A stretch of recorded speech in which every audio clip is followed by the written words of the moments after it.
Mi nombre es Claudia Pasquali, soy docente del área de química y el tema que vamos a tratar hoy es un tema del curso introductorio para las carreras de agronomía y licenciatura en tecnología de los alimentos y profesorado universitario en ciencias biológicas.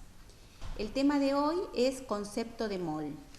El mol es un número fijo y puede utilizarse para cualquier cosa, para cualquier tipo de partículas.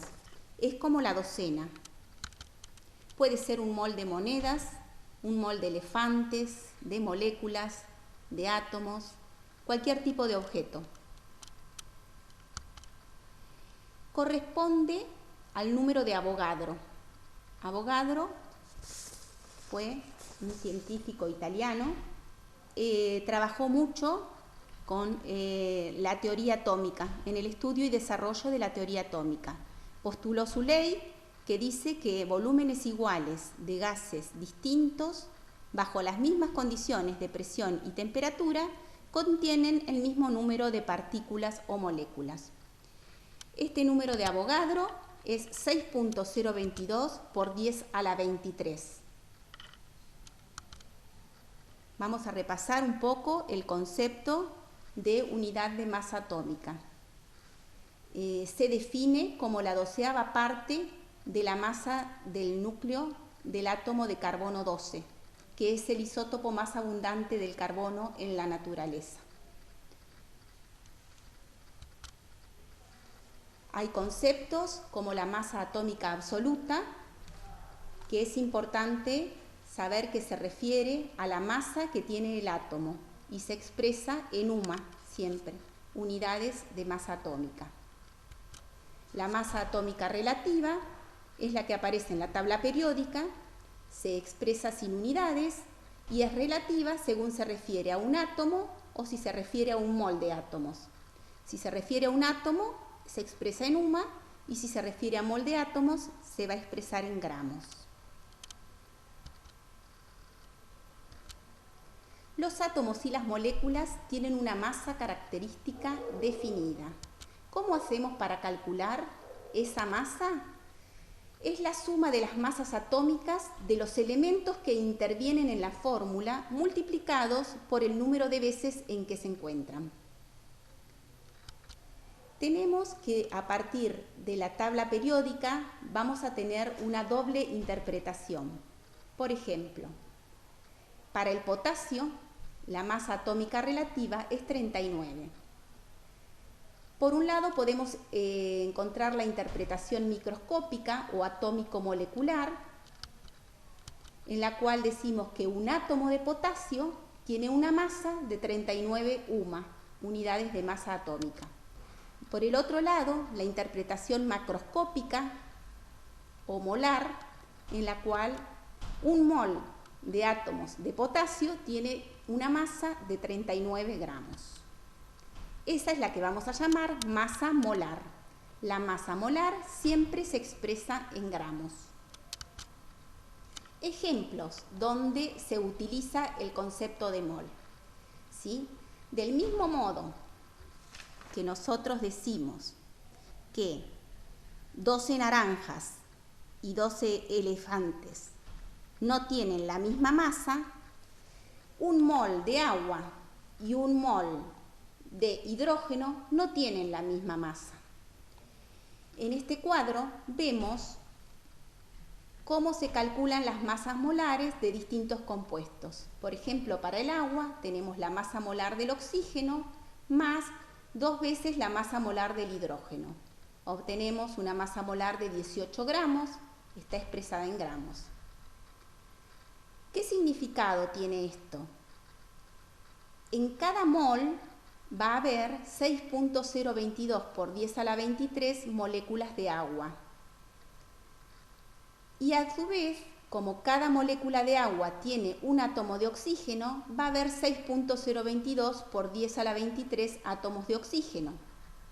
Y exactamente el doble de átomos de hidrógeno, porque cada molécula de agua tiene 2 átomos de hidrógeno. Del mismo modo, podemos hacer para el trióxido de azufre y para el tricloruro férrico. Entonces, resumiendo, decimos que el mol es aquella cantidad de materia que contiene el número de Avogadro, 6.022 por 10 a la 23, partículas elementales, ya sean átomos, moléculas, iones, partículas subatómicas. Únicamente para gases, un mol va a ocupar un volumen correspondiente a 22,4 litros en CNPT. ¿Qué significa CNPT? Una atmósfera de presión y 273 grados Kelvin o 0 grados centígrados de temperatura. Ahora vamos a resolver un problema típico en el cual debemos ordenar las siguientes muestras de menor a mayor número de átomos de carbono. Se nos presentan tres muestras diferentes. La primera, 12 gramos de carbono 12. La segunda, 1 mol de acetileno. Y la tercera, 9 por 10 a la 23 moléculas de dióxido de carbono.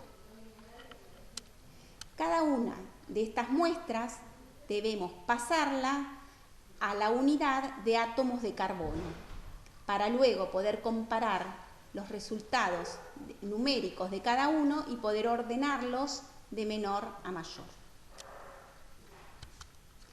En el primer caso tenemos 12 gramos de carbono 12 y por medio de un factor unitario y todos los conceptos que hemos estado viendo anteriormente, decir que un mol de carbono 12 tiene una masa de 12 gramos. Acá lo que estamos haciendo es pasar ese mol de carbono 12, ¿cuántos átomos de carbono corresponden? Un mol de carbono 12 corresponden a 6.022 por 10 a la 23 átomos de carbono 12. Luego vamos a la parte 2 y a partir del mol de acetileno, vamos a ver en un mol de acetileno cuántos moles de carbono tengo. En un mol de acetileno tengo 2 moles de carbono. Luego, con la definición de mol, vamos nuevamente a pasarlo a átomos de carbono. Digo que un mol de átomos de carbono tiene 6.022 por 10 a la 23 átomos de carbono. Simplificando unidades, moles de carbono con moles de carbono, mol de acetileno con mol de acetileno, obtenemos el resultado 2 por 6.022 por 10 a la 23 átomos de carbono.